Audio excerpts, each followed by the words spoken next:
بسم اللہ الرحمن الرحیم اللہم صلی علی سیدنا محمد وعلی آل سیدنا محمد و اصحاب سیدنا محمد وبارک وسلم علیہ۔ ناظرین، پھر ایک عنوان کے ساتھ آپ کے سامنے حاضر ہوں۔ بحمد اللہ تعالی ہم ایک طریقہ کار سے اور ایک نہج سے کلاسیکل طور پر اپنی گفتگو کو جاری رکھے ہوئے ہیں۔ میں نے پچھلی ویڈیو کے اندر بھی بتایا تھا کہ اسلام جب سے ہے طرح طرح سے فتنے رونما ہوئے اور اس نور کو، مکی مدنی نور کو بجھانے کی کوشش کی، اور پھر اس کے تئیں کئی لوگ سامنے آتے ہیں نئے نئے ٹائٹل سے، نئے نئے افکار سے، کہ جو نہ صحابہ کرام کے جن کے سامنے قرآن نبی علیہ السلام نے پڑھا، ان نے سمجھا، نبی علیہ السلام کے سے جن نے شرف تلمذ پایا، پھر تابعین، ائمہ، محدثین، اولیاء کرام، سلف صالحین، جن کی سوچ اور فہم قرآن و حدیث سمجھنے کا ہم تک پہنچا بحمد اللہ تعالی۔ اور یہی درست ہے آج کل کے کسی انڈیویجول کا، کہ جس کا خود کا کوئی منہج نہیں ہے، جس کا خود کا کوئی قرآن و حدیث کو سمجھنے کا لاہ عمل نہیں ہے، یعنی جہاں سے وہ پاتے ہیں اور اپنی رائے کے مطابق اور اپنی ہوائے نفس کی پیروی کرتے ہوئے اسے لے لیتے ہیں۔ اور وہ اس لیے کہ وہ شخص کے جو کہتا ہے کہ ہم ہر طرف سے جو اچھی چیز ملتی ہے، جیسے کہ آج کل کے مرزا جہلمی دجال کا فتنہ اور بھی کئی اتحاد کے نام پر لوگوں نے فرقہ واریت کا خاتمہ کیوں کر ممکن، اس طرح کے لوگ، تو ان کا مسئلہ یہ ہے کہ جو ان کو بھاتا ہے وہ وہاں سے لے لیتے ہیں۔ یہ اصل میں دین کی پیروی نہیں ہے، یہ اللہ کے رسول کی پیروی نہیں ہے، نہ اولی الامر کہ جن کا فرمایا گیا کہ اگر تم اللہ کی پیروی کرو، اللہ کے رسول کی اور اولی الامر کی، پھر جو تمہیں مسئلہ معلوم نہ ہو تو اہل ذکر سے پوچھ لیں۔ تو امت کا یہ اس پر اتفاق، اور امت سالوں سے، صدیوں سے 4 امام اسکول آف تھاٹس کو فالو کرتی آ رہی ہے بحمد اللہ تعالیٰ، کہ جس پر اللہ سبحانہ و تعالیٰ کی حمایت کا ہاتھ۔ تو یہ جو لوگ اس طریقے کے ہوتے ہیں کہ وہاں سے بھی لیا، وہاں سے بھی لیا، تو یہ ہوائے نفس کی پیروی کرتے ہیں، یہ اپنے نفس کے پیرو ہوتے ہیں، جو ان کو بھاتا ہے، اچھا لگتا ہے، وہ اسے لے لیتے ہیں، اور جو ان کے یعنی ہوائے نفس، ان کی نفسانی خواہشات کے معارض ہو، اسے یہ چھوڑ دیتے ہیں۔ یہ باطلین کی پہچان ہوتی ہے۔ تو اللہ سبحانہ و تعالیٰ نے کلام پاک میں ارشاد فرمایا، یا ایھا الذین آمنوا ان تتقوا اللہ یجعل لکم فرقانا ویکفر عنکم سیئاتکم ویغفر لکم واللہ ذو الفضل العظیم۔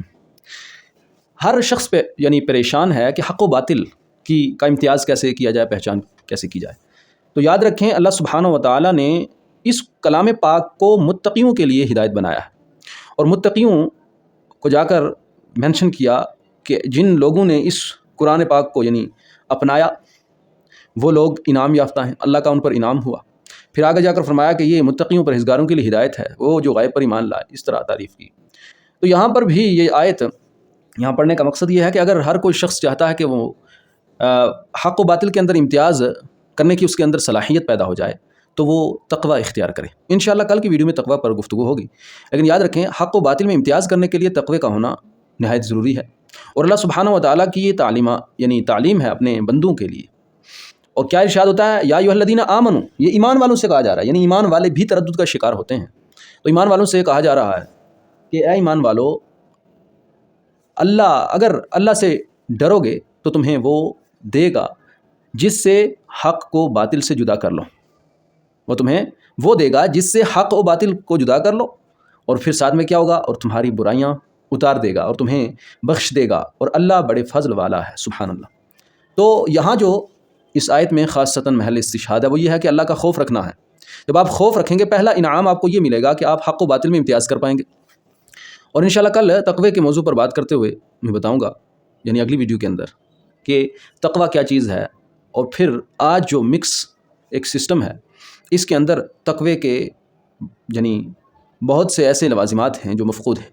اور پھر وہ لوگ کہ جو دین سمجھنے کی بات کرتے ہیں اور حق و باطل میں امتیاز کرنے کا کہتے ہیں کہ ہم یہ راستہ ایک نکال رہے ہیں، خود وہ اس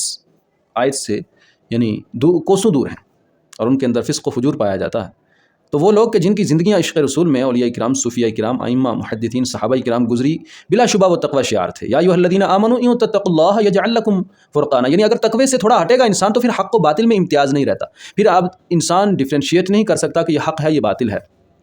یہ غلط راستہ ہے، یہ صحیح راستہ ہے، یہ طیب ہے، یہ خبیث ہے۔ تو تقوی شرط ہے بحمد اللہ تعالی۔ وہ متقین، پرہیزگار، صوفیاء، یعنی نبی علیہ السلام سے صحابہ، تابعین، ائمہ اور محدثین، اشاعرہ و ماتوریدیہ اور 4 اسکول آف تھاٹ کی پیروی کرنے والے، ان کو یعنی ماننے والے، فالو کرنے والے، فقہ کے اندر وہ لوگ بحمد اللہ تعالیٰ متقی اور تقوی کے اعلیٰ